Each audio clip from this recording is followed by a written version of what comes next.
Just wanted to do a live this morning to say, hey, I guess, welcome myself back to being able to go live on Instagram. It is bizarre that on Instagram that my detractors are allowed to come on to my platform, my page, and insult me in every way imaginable. The number of F words that I get in my comments are it's pretty ridiculous. So with all of the attacks that I have to endure, once in a while I'll crack a joke back, where I get called racist by someone. I know how to play this game. When you get called racist by somebody, just call them racist back. And I did that, and I got a 36-hour suspension for going live. And that is the part that I just don't get.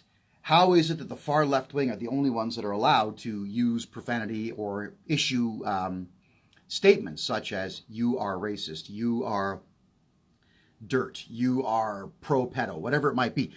The left wing can say what they want on any platform going, and we conservatives can't say anything that we want. And look, I'm proof of that.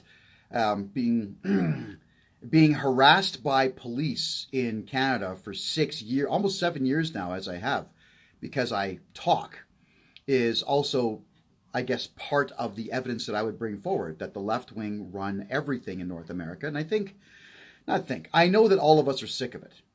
Because if you factor in that everybody wants to talk about LGBTQ rights and so on, well, everybody who's gay has the same rights that a straight man has. All right? Lesbians have the same right as straight women have. That's not an issue at all. Anybody who is trans anything has the same rights under the law as the rest of us do. All right, so with what I'm getting at, everybody has rights, regardless of background, skin color, creed, culture, religion. We have them all.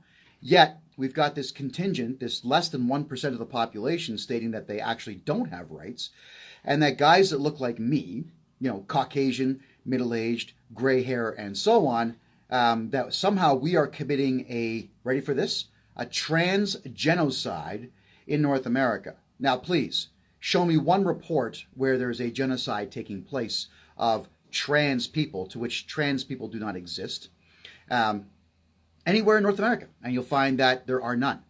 There are so many people out there, especially white people, who are terrified to offer any opinions whatsoever about another creed, another culture, another race, another ideology, and sexual orientation. Nobody cracks gay jokes anymore, which is a darn shame, because some of those are pretty awesome.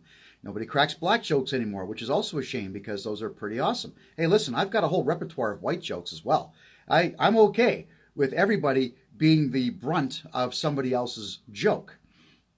The left wing has come out and said that they're somehow under attack by straight males. And yes, Rick Jones, it's a leftist technique to accuse their opponents of what they are doing. That's correct, because it's the left-wing nuts that are out there using all the violence against me, against you, against Pat King, Pastor Artur Pawlowski. The left wing are the ones that lit Pastor Artur Pawlowski's garage on fire. They're the ones that slashed my tires and attacked me with hammers. They are the ones that took down all my mayor's signs. Proudly did it, and the police let them do it, because most of the cops in Canada, let's just be honest here, they're also far left-wing nuts. It's incredible how many left-wing crazies there are in our police forces, which means that we conservatives, this is my statement now, we on the conservative side, we need to have our own police force. We need to have a conservative police force to protect us from the left-wing police that we have now. Because Toronto and Peel, those two regions, those cops are far freaking left. And I'm actually, even though the gangs, the big gangs, the Bloods, the Crips, the MS-13, all these guys, they're all there. And of course, you've got the Khalistani and Islamic gangs there too. I am less inclined to fear them than I am the left-wing police forces that we have there, because the left-wing cops will use violence. They will cry and complain. They'll arrest you because they got their feelings hurt. It's happened. I think I told you guys about Peel Regional Police hanging around my house for months with sound collection dishes. They were collecting sound from inside my house. And when I went and spoke to them about it, they were, you guessed it, LGBTQ plus supporters. They were left-wingers. They thought what they were doing was funny. One of them had a man bun. He was probably 130 pounds, man bun. Telling me that I should really watch what I say. And that included in my own home. I'm being told by a left-wing puke, a 140-pound little puke, who has a gun and whatnot. The gun is something I'm not afraid of at all. It's his mental state. A guy like that has something wrong with him. And anybody who hires him to be a police officer has something wrong with them. And that is why we have such a problem now with nobody trusting the courts, because even though the left represent not a large amount, but we'll say 25% or so of the population, they have all the influence because conservatives sat back on their asses and just let it happen. I understand also that we conservatives, we wake up, treat our family well, and go to work and pay our taxes and take our kids to hockey and swimming lessons and whatever else. And the left wing doesn't do this. So while we are busy living conservative lives that are productive, they are all out there finding ways to sabotage us, and we don't have the time to fight back. And that is a shame. So we do need to have a completely separate police force from the current police forces that we have in the country. And it would be we the people that would have to pay them, and it would be we the people that would have to train them and vet them to make sure that we were getting real conservatives so that we didn't have infiltration of far left-wing pedos in our police forces. That's what Pastor Artur Pawlowski was talking about with his Solidarity movement and now the Solidarity Party. The history is this. The Polish were having problems with the Germans and the Soviets. And the courts ended up being run by the Germans and the Soviets. So if you were a Polish individual who had pride in their country, like me, you would go to jail for having pride in your nation and for telling the truth about your government being terrible for you. So the Polish people culminated in a state of solidarity, and they formed their own police forces and their own court system. So what happened is the Polish, with their solidarity movement, with their own police, they would go and arrest police officers and drag them into prison and then put them before a judge. And the judge was a Polish nationalist, someone who had pride in their country. And those police officers that had been detained would then be sentenced to jail terms that the Solidarity movement would then take care of. So they were private prisons, which most prisons are anyway, but they were private prisons that worked outside of the official term of official prison. And then the Solidarity movement, with their own police force, would go and arrest judges and put them on trial in the Solidarity courts and be found guilty. And then they went to the private prisons as well. And eventually, guess what happened? The police were afraid, and they disappeared from the streets. And the judges were afraid, and they refused to go to work. So when you've got a court system where the judges know they're probably going to break into this building and arrest all of us and try us and maybe even hang us for treason, they're not going to go to work. So the people took over by doing what was right for the country and arresting, in the name of the people, arresting everybody who was evil within the police and the courts and the government and so on. That's what Artur was talking about. That is why they put Artur in prison for 4 months. And then, on top of all that, the government utilized propaganda to tell the public that it was my fault. It was literally KevinJJohnston's fault that Artur Pawlowski was in prison. That was the game that the government played. And of course, there were stupid people in the freedom movement who thought because this propaganda came out, well, now they thought they had to pick a side. So they think they have to pick my side or the CBC's side. And do you believe that some of the freedom fighters that were involved with getting COVID shut down and all that nonsense, some of them actually chose CBC? After standing with me saying, yeah, CBC is lying about me and Artur, they decided to side with that same broadcasting corporate. That's why I don't make public appearances anymore. Is all that this freedom movement, if you want to call it that, everyone's backstabbing everybody else. Everyone's trying to steal everybody else's audience and or fan base. Everyone is trying to steal the light. I don't give a crap about that stuff. I did not run for mayor so that I could be the head of some party. I didn't want to have a celebration every single day. I didn't want to be, the center of attention for the sake of being the center of attention. I actually had a goal in mind. That was to become the mayor of Calgary and throw out all of the fake COVID provisos and mandates and arrest everybody who forced Calgarians into the position of having to shut their businesses down. So that's where my interest was. And then afterwards, to talk more about, because I obviously didn't win, was to talk about getting rid of the rest of the COVID mandates. Well, those groups of people, after COVID was stated to be somewhat over, they got bored and started turning on each other. That is a problem. And that is why, unfortunately, Canada, you're not going to do very well in the next 20 years. Because Canadians are very, very quick to judgment. And for some reason, Canadians are very quick to pick a side. And Canadians never really think like the Swiss. We don't have to pick a side. Something is being said.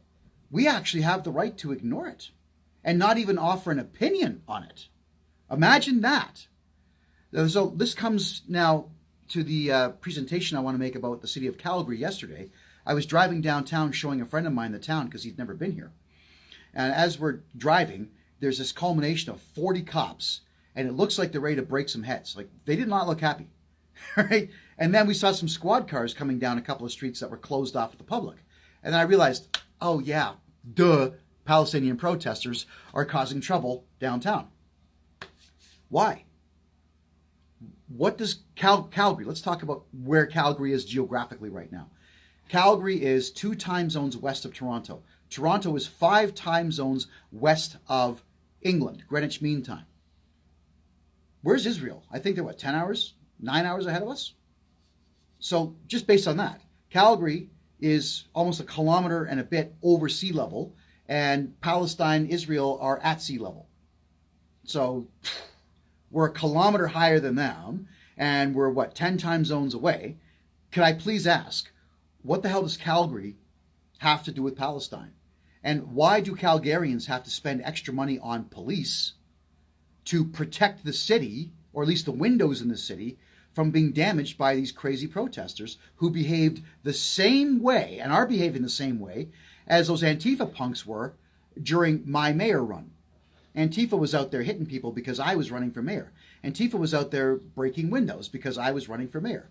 Now you've got punks just like them breaking windows because of this war in Palestine, and you've taken a side.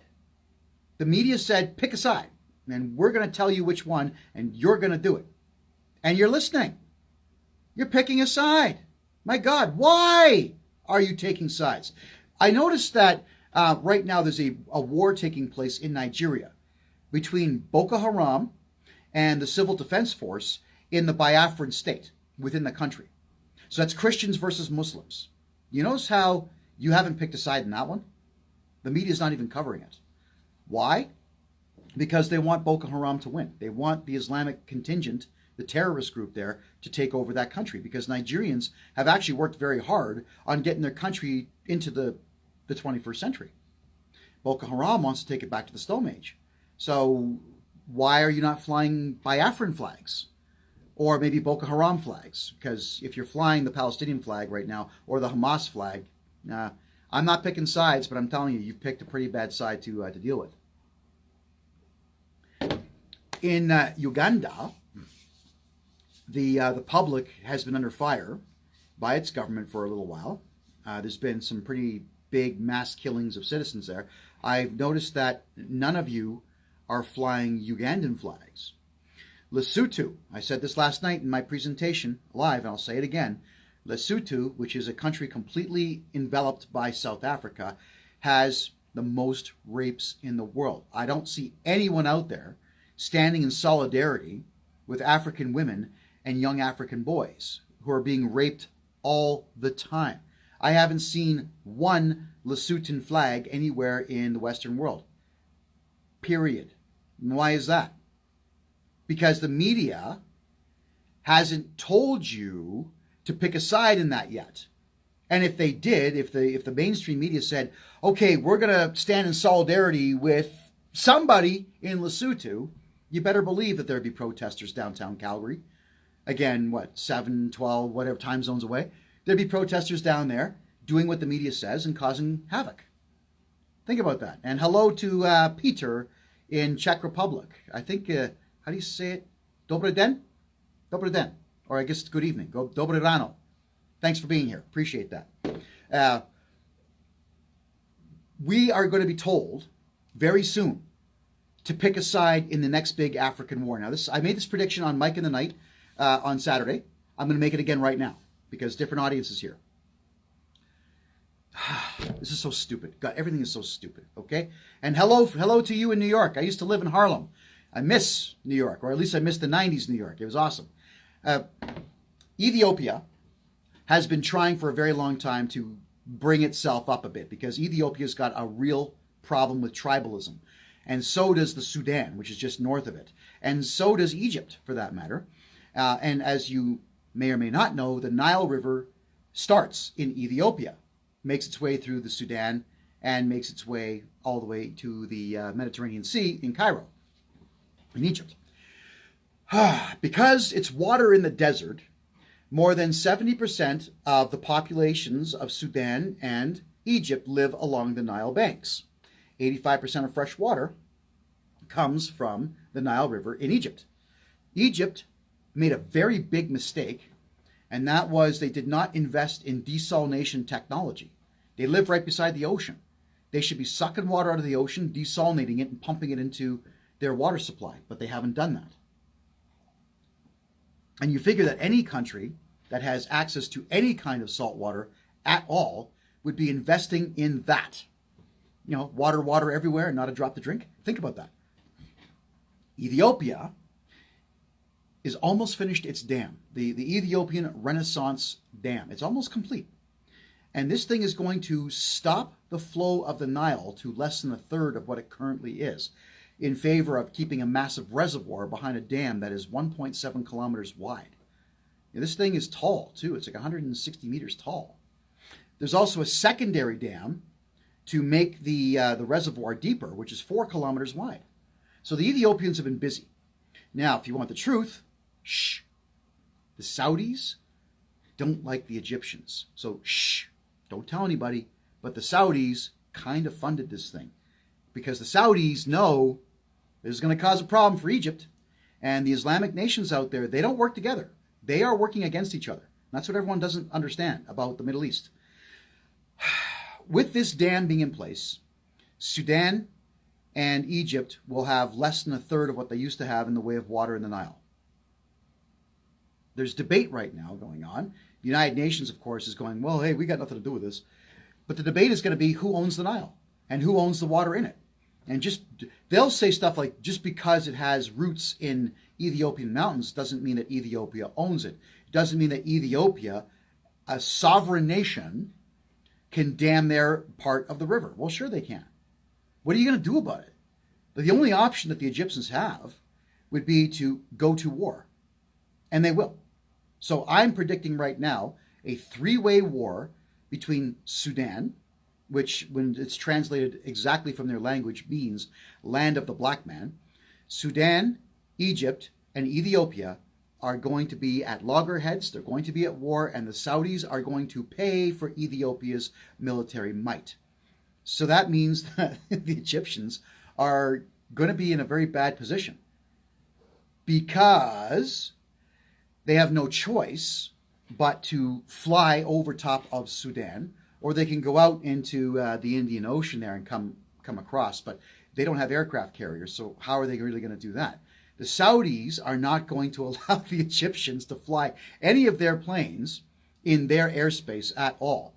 And the Yemenis now, who have been absolutely dominated and destroyed by the Saudis, have for some reason declared war on Israel.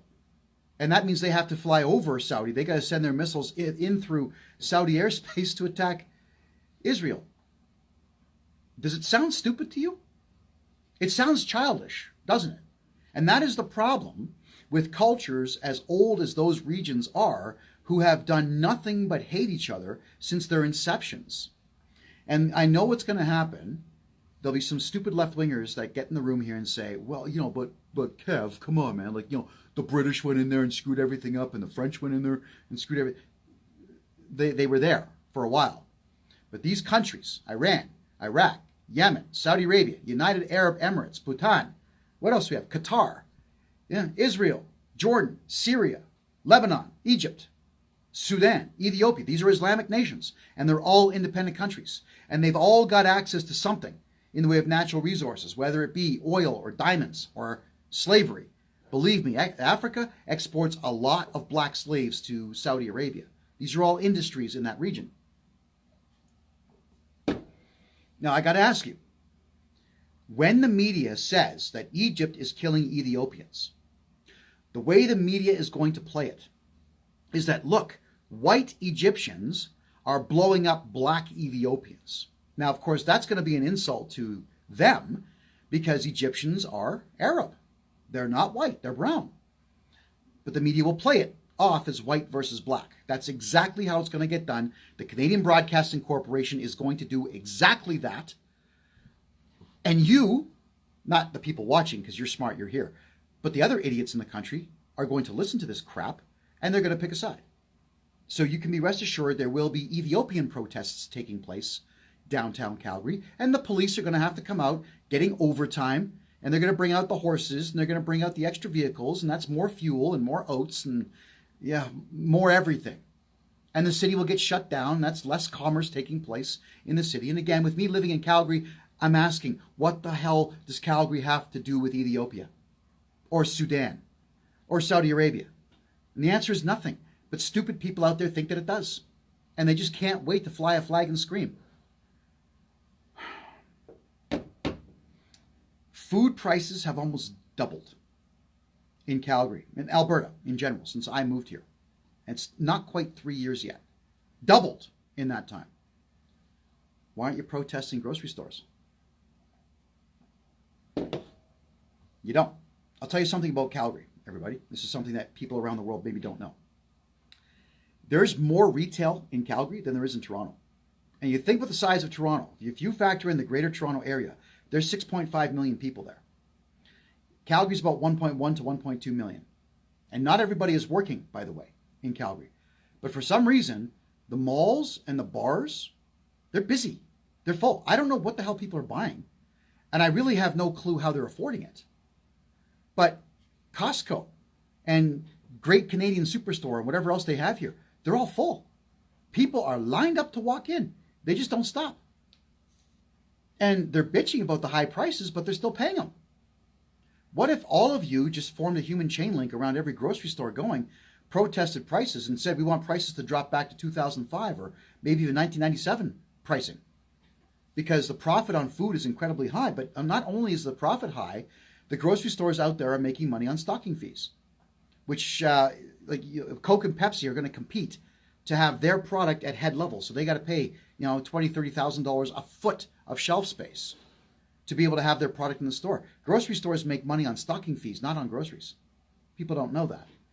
50% of what's in that grocery store is going to get thrown out. More, maybe. And the grocery stores won't give any of that product to the homeless. They won't give it to the church groups. They won't do any of that. So I don't give a crap about the grocery stores. What's going to happen? So mark my here. If you work for a grocery store or a food store anywhere in Canada, understand this. Your pricing is something that you're doing under the instruction of the World Economic Forum. That we know that you're doing this. You're also sitting back and laughing because you've got all the bucks and Canadians don't. Canadians are going to start stealing. I'm not encouraging it. I'm just telling you what they're going to do. They'll start stealing the same way that stealing is taking place in the United States. The difference between the stealing in Canada, with it being such a cold climate, is the stealing from grocery stores will be out of necessity, whereas in the States, it's out of greed. I don't know why black guys have to go into jewelry stores and steal jewelry. They don't need it. They're not robbing grocery stores, which I think is weird. I don't think it's weird. I understand the culture I lived in Harlem, West Philly, Chicago. I know black culture inside and out, especially in the States. There's a whole thing about putting on a show. Black guys especially like to put on bling and say, look at me, I'm successful. And gold, for some reason, does that. Doesn't mean you're anything. It means you're a thief. That's what it means. Canadians will steal food. And grocery stores may or may not do anything about it. But I can tell you right now, there's not a single solitary grocery store anywhere in this city of Calgary that has security guards. Not a one. And even then, security guards have to be very, very careful when they put their hands on you. You better actually have something stolen on you if they're going to make physical contact with you, because they will get charged. And that's the strange part of it. Now, I'm going to say something controversial here, but I pray this happens. I can't encourage it, because that would be solicitation of a crime. That is a crime. But I will pray for it. Dear Lord, have every grocery store get stolen from in Canada, the greedy bastards. And no one's protesting this. Canadians are not doing anything about food prices except for getting on TikTok and crying about it. And I understand why you're crying on TikTok, that you make $35 an hour and you can't pay your bills. I get that. That is something worth being upset about. But what are you going to do about it? Start protesting grocery stores.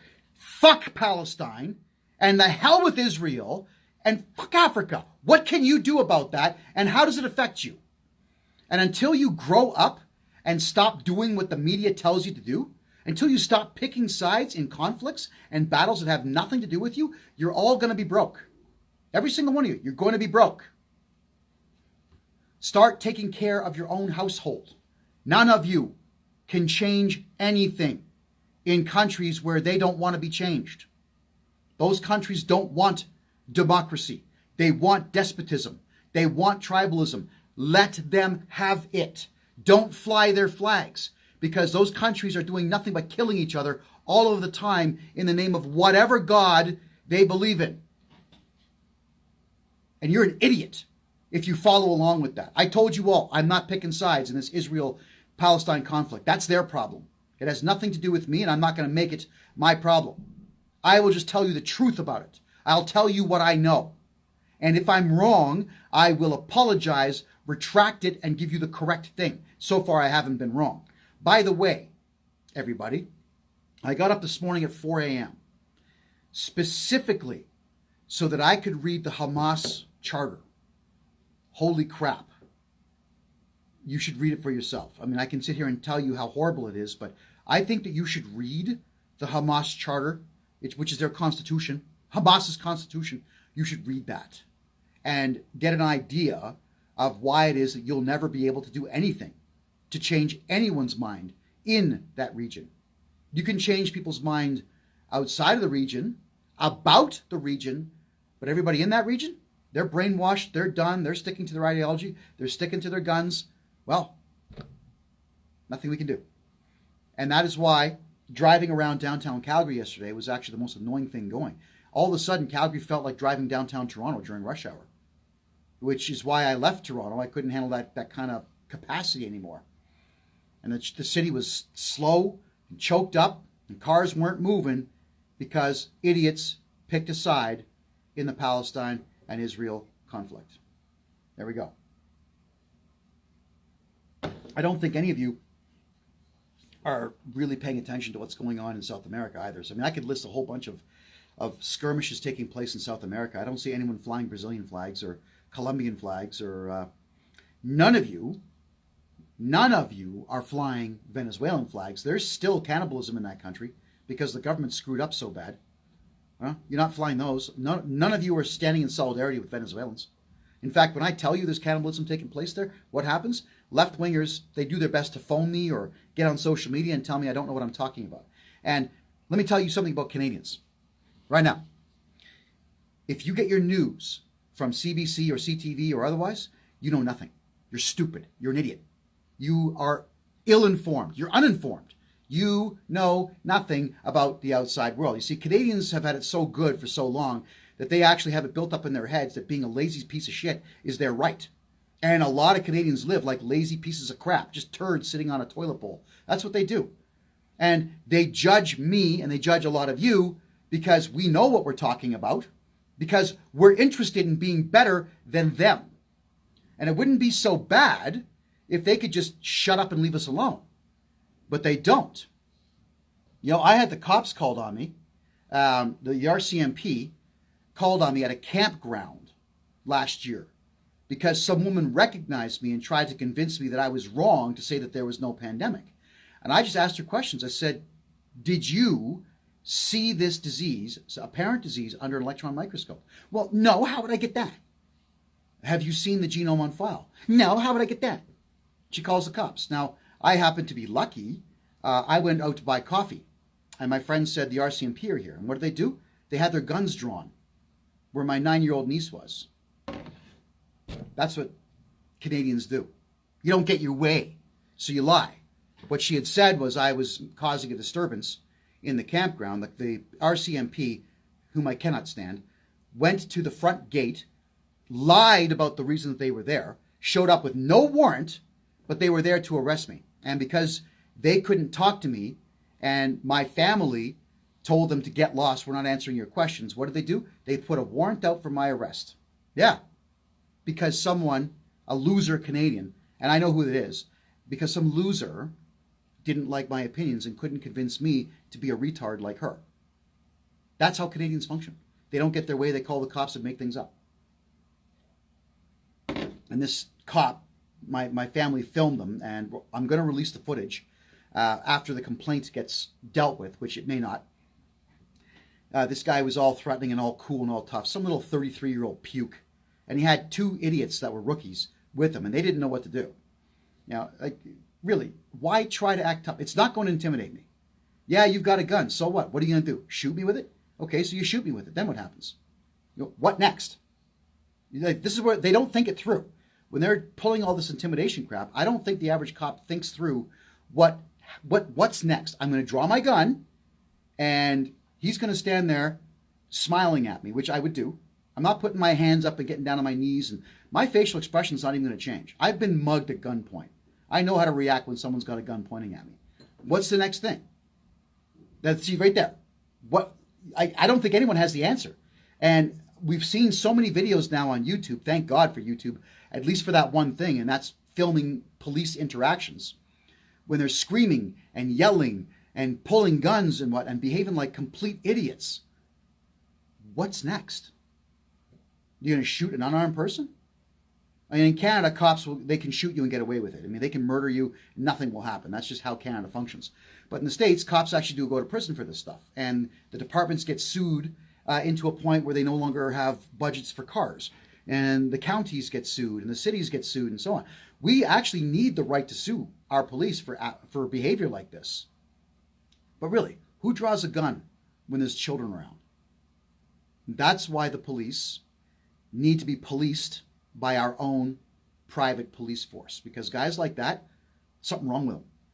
There's something wrong with someone who thinks that way. And look, I'm not challenging police officers to a fight.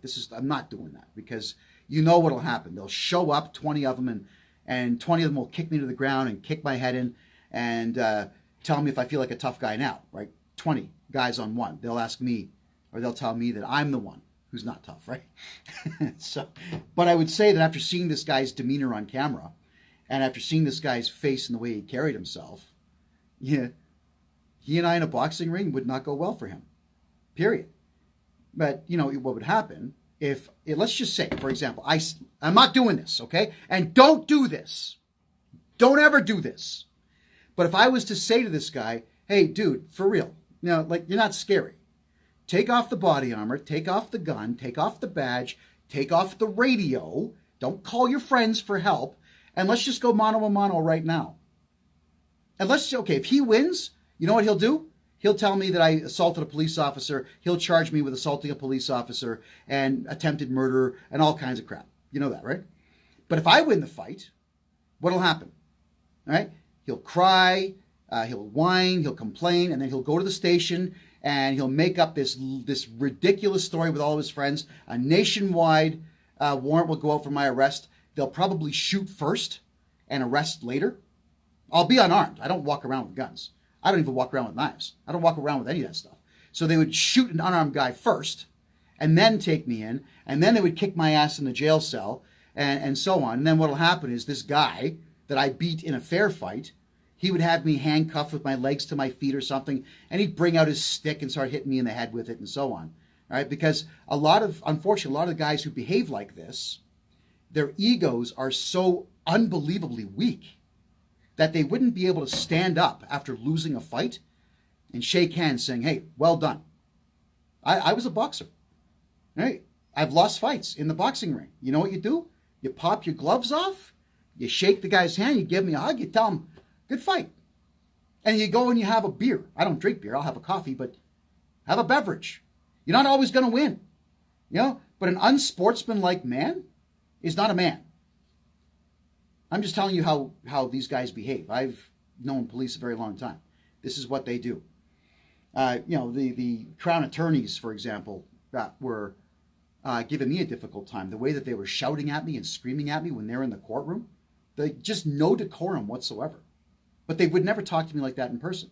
Again, I'm not threatening anybody. Please don't threaten anybody. Just don't.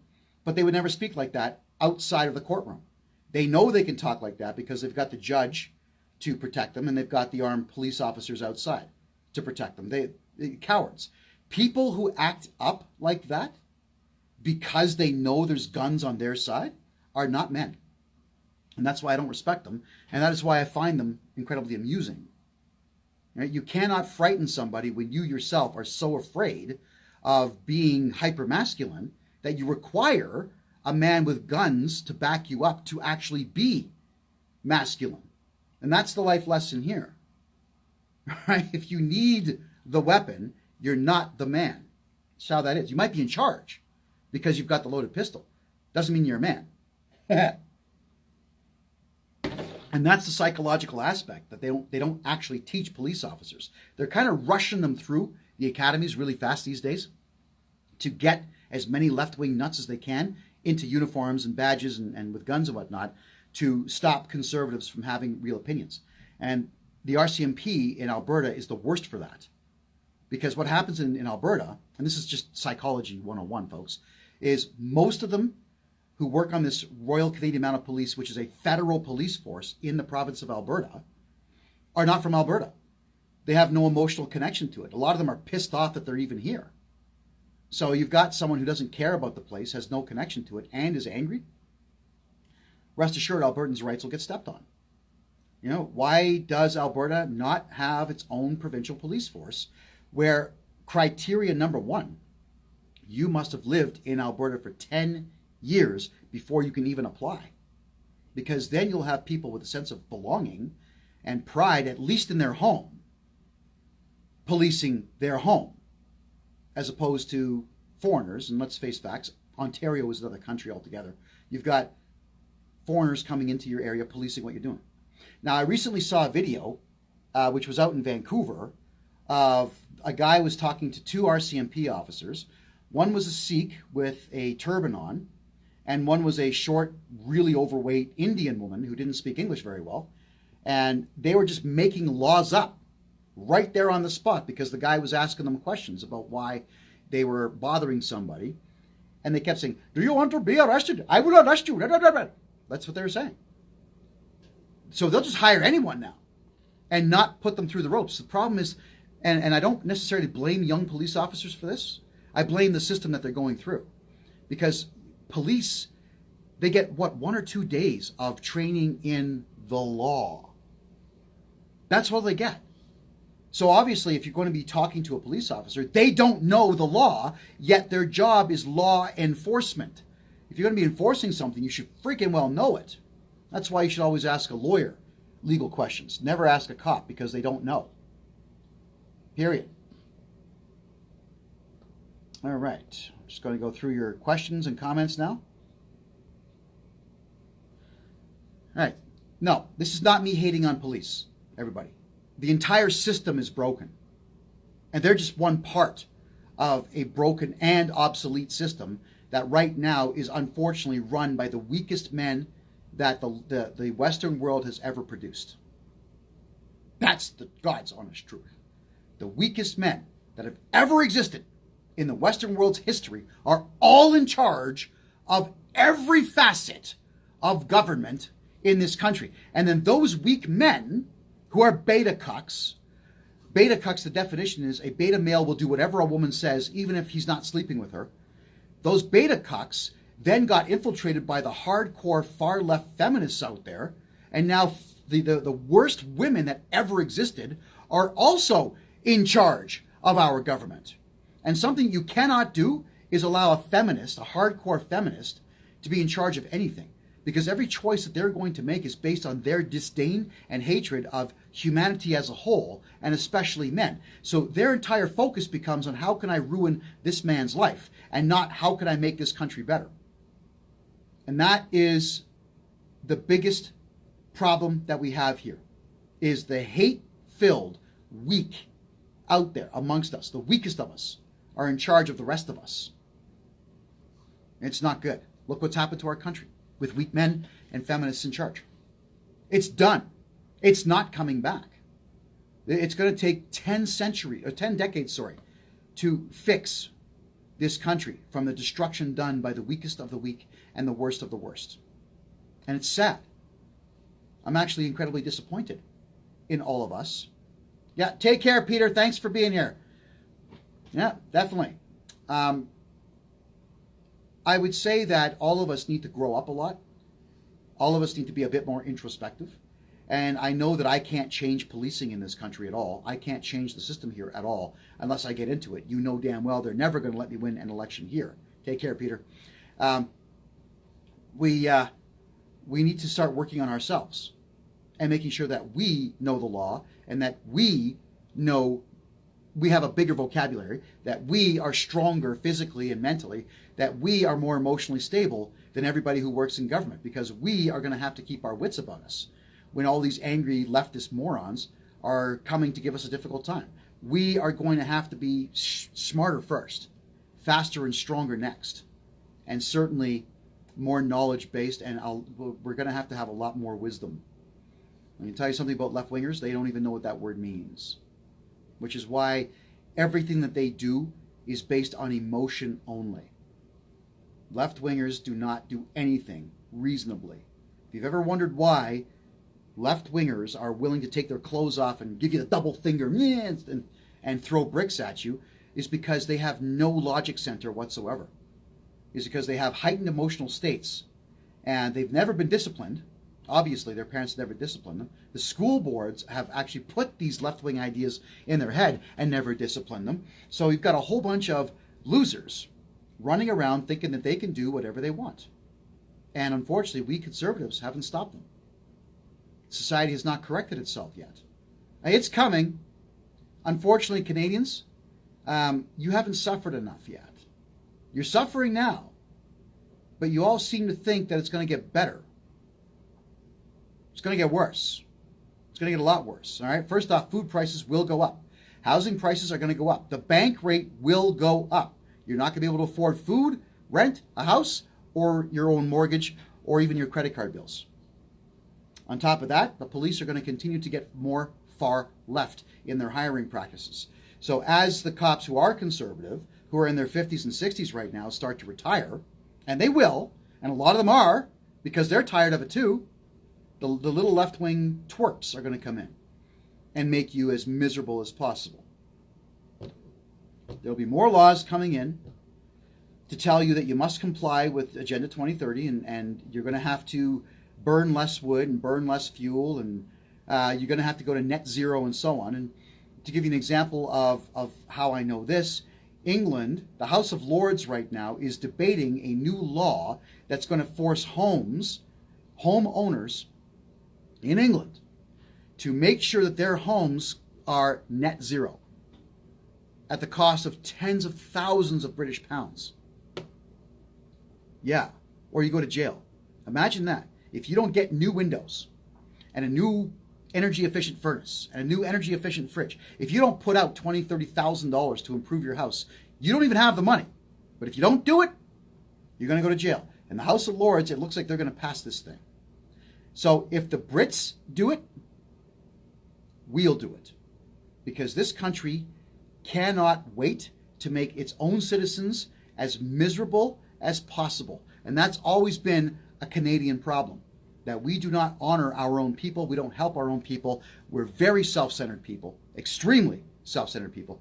And on top of that, Canadians are cowards. So whenever these evil things get done to Canadians, they don't fight back. They don't go to court. They don't do anything. And then the media tells all of them to hate me because I told them 3 or 4 years ago that that's exactly what was going to happen. And here we are. So you guys remember 3 years ago, what did I say about the bank rate? When the bank rate was at 0.75%, what did I say? You could expect before the end of 2023, the bank rate will be over 6%. Remember I said that to you. Where is it now? Depending where you are in the country, it's as high as 7, it's as low as 6.25. Ta-da! What was I called? What was I called by people I was trying to help? Racist. I don't know what that term had to do with me telling you about the bank rate. But here we are. 3.5 years ago, I wrote a book, Masks Are Bullshit, which you guys can download free on my website. Just grab the coupon code KJJ Instagram 1 and KJJ Instagram 2. You can get Masks Are Bullshit, the ebook and the audiobook right now. Go get it. It's free. You'll see 3.5 years ago, I debunked the entire pandemic. I debunked mask usage. I was threatened with jail time by the Toronto police if I released the book. I put it out anyway, but you get what I'm saying.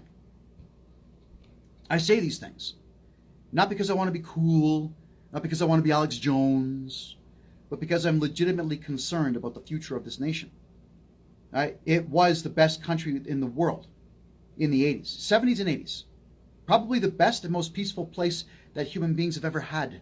It was Canada in the 70s and 80s was actually utopia compared to everything else that ever came before it. It wasn't utopia, but I'm saying compared to everything else. It was the utopia that the left wing so desires, that they think they can achieve with communism and socialism. But I don't think any of them read that book either, by the way. I highly recommend that you do. All right? When you get a chance. Sir Thomas More, 500 years ago, understood that human greed would bring us to the point that we are at right now.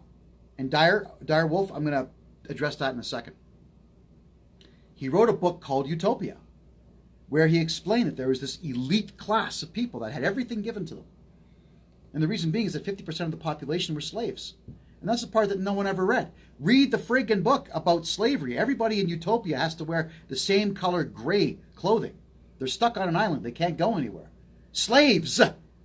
There's always going to be slaves in a society when somebody has a decadent life. Just how it is. And decadence, as you see, doesn't last very long. Canada was decadent for about 30, 40 years. Now it's a dump. And it's not going to be decadent again for 100 years. So please don't think it's going to get better just because you say so. I'm the educated guy here. It's not going to get better. It is going to get a lot worse, and it won't even be worth fighting for about a year from now. All right, Dire Wolf Lady says, USA banking systems went down on Friday. No auto deposits, bank accounts disappeared.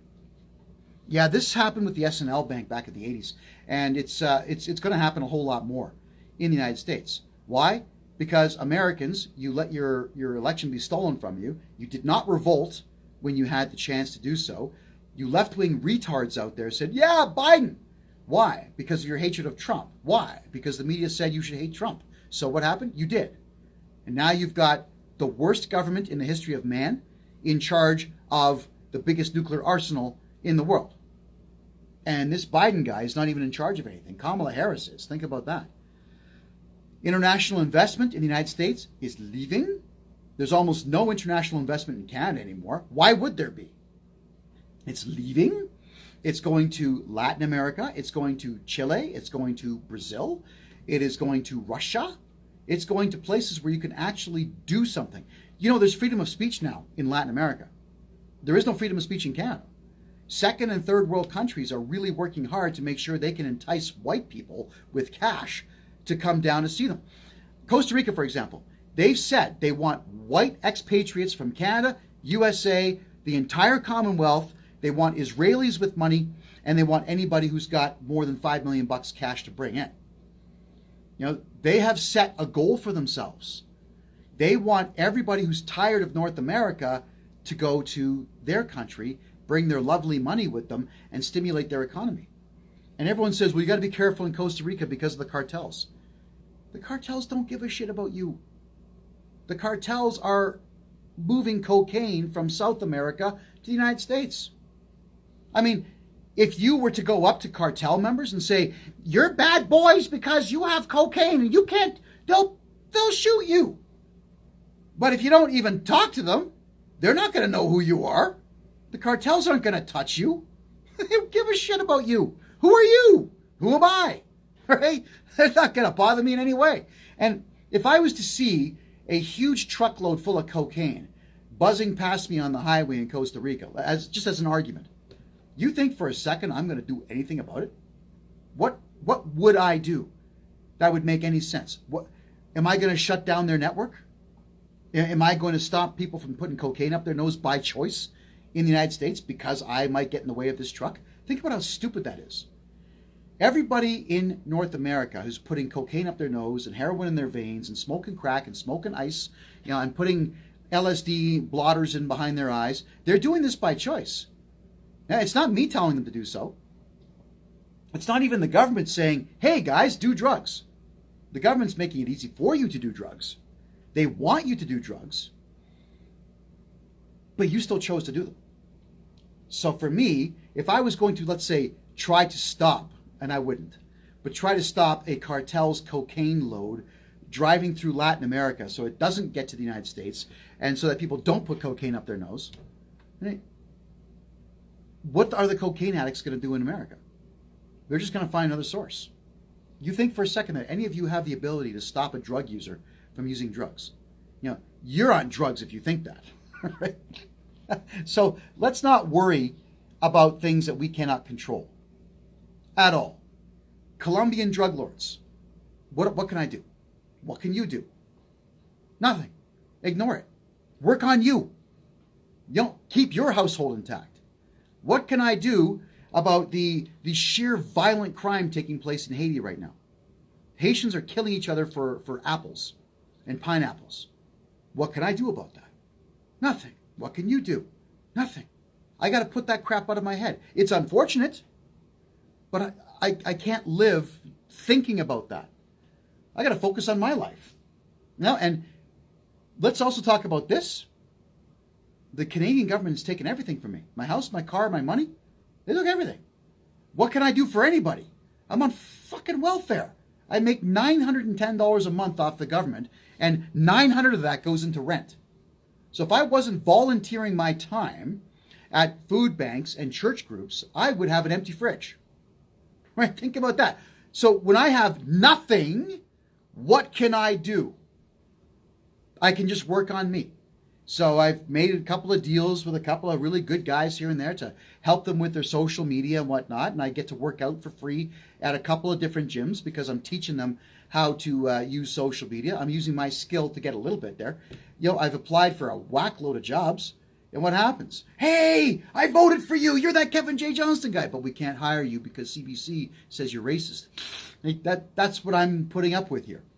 So honestly speaking, even though I've got a show, what can I do about any of these worldwide problems? The answer is nothing. And I'm not going to fill my head with any of it.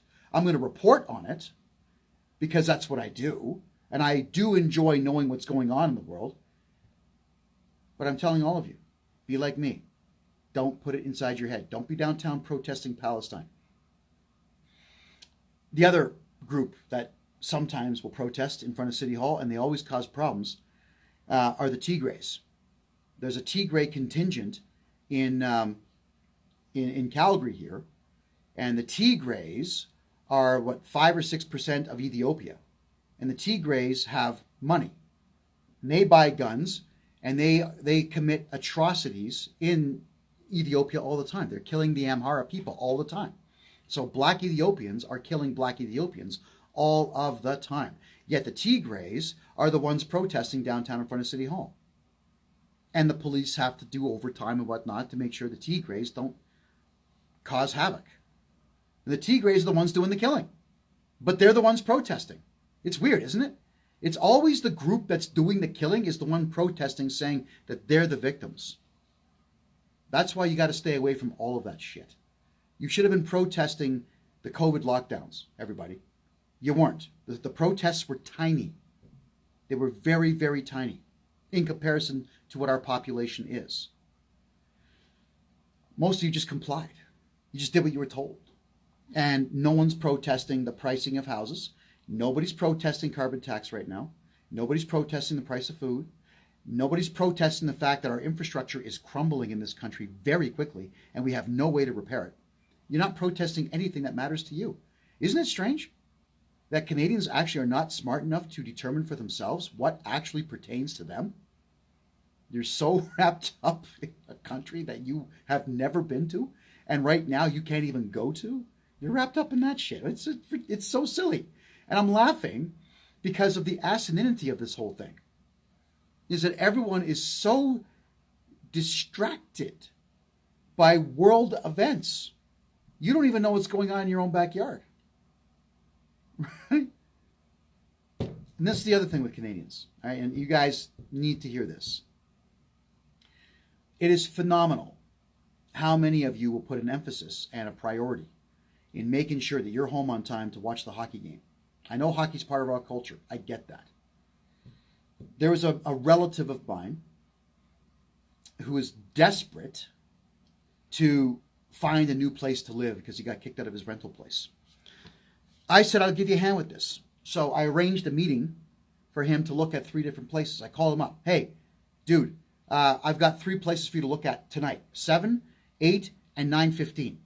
And he would yell at me, you fucking asshole, the Leaf game's on. I can't do that. The Leaf game's on. The Toronto Maple Leafs are playing hockey that he's going to watch on television instead of getting off of his ass and going out and looking at these places. And I thought to myself, wait a minute. I have a place to live. I didn't screw up my rent checks. Why am I concerning myself with my cousin who has gotten kicked out of a place when he doesn't care about his own life enough to turn off the idiot box and go see these places I organized? So I didn't tell him anything. I just said, enjoy the game. And I stopped looking and I stopped helping him. I got a phone call 3 days later. Hey man, what's going on? You haven't found any places for me yet. And I told him, like, aren't the Leafs playing tonight? You're not going to go see them anyway. Imagine. And that's a relative of mine, a blood relative of mine.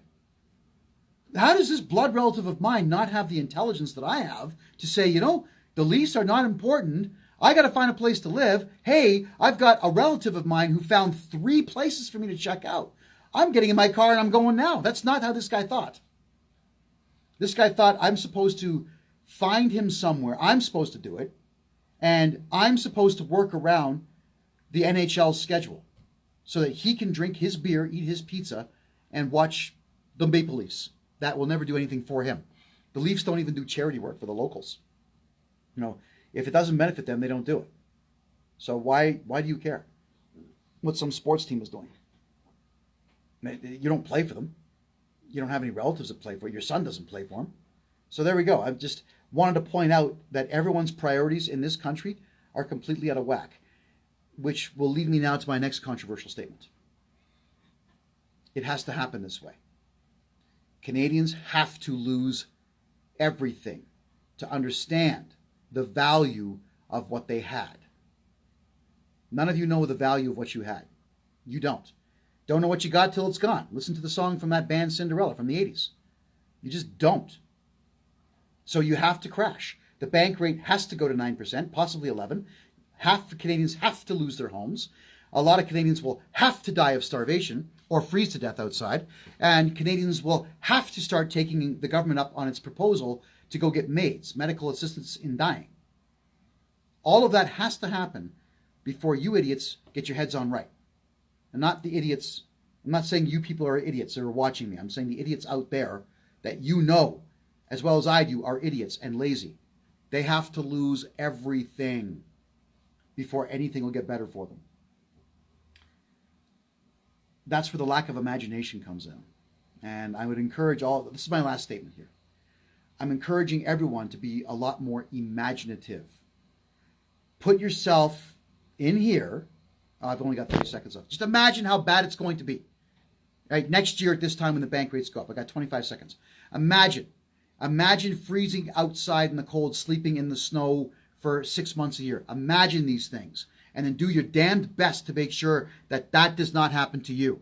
Take care of your own household. Take care of yourselves. 8 seconds. I got to go. Thanks for being here, everyone. I love you all. Take care.